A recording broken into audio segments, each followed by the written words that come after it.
You have a problem. You're dying to get a bearded dragon, but you hate the idea of live feeders. Fear not, you have lots of options. Let's talk about it.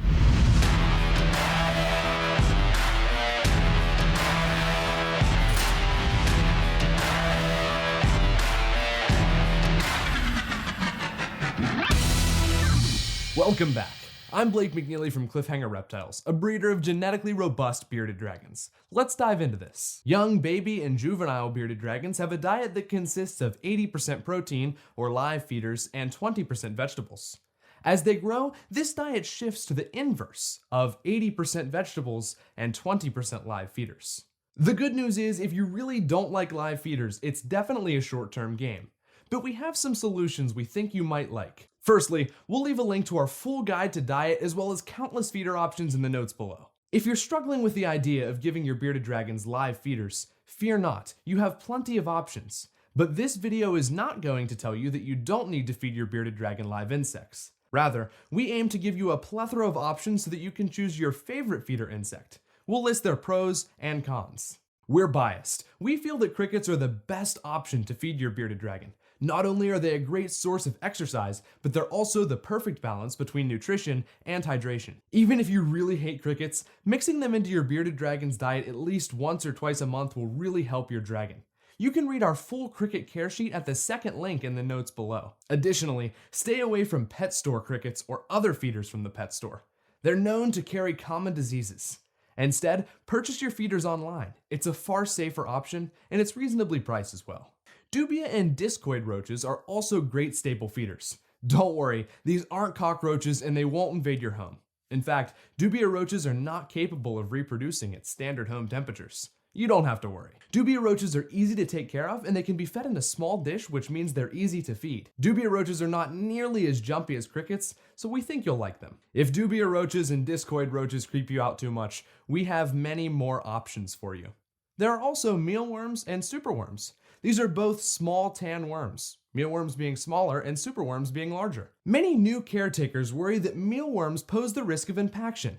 This is simply a myth. Mealworms are rarely the cause of impaction. Rather, it's the combination of mealworms and very poor husbandry. If your husbandry is on point and your bearded dragon has a perfect environment to live in, mealworms will pose no threat at all. It is true that mealworms have a tough ectoskeleton called chitin, but this is known to clean out the bearded dragon's digestive tract and does more good than it does harm. Black soldier fly larvae, butterworms, waxworms, hornworms, and silkworms are all great low-maintenance feeders for your bearded dragon. Keep in mind, however, that these feeders are high in fat, and they're best to supplement with aforementioned feeders.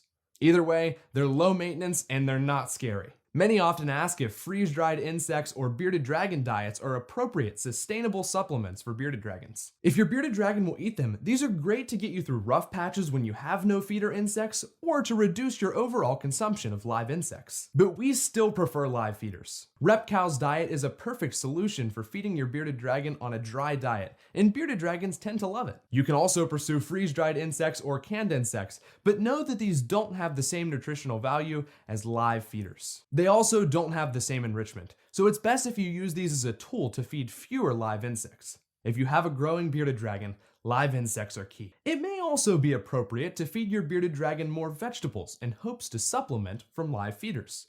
For example, you may feed your bearded dragon spaghetti squash or different forms of peppers.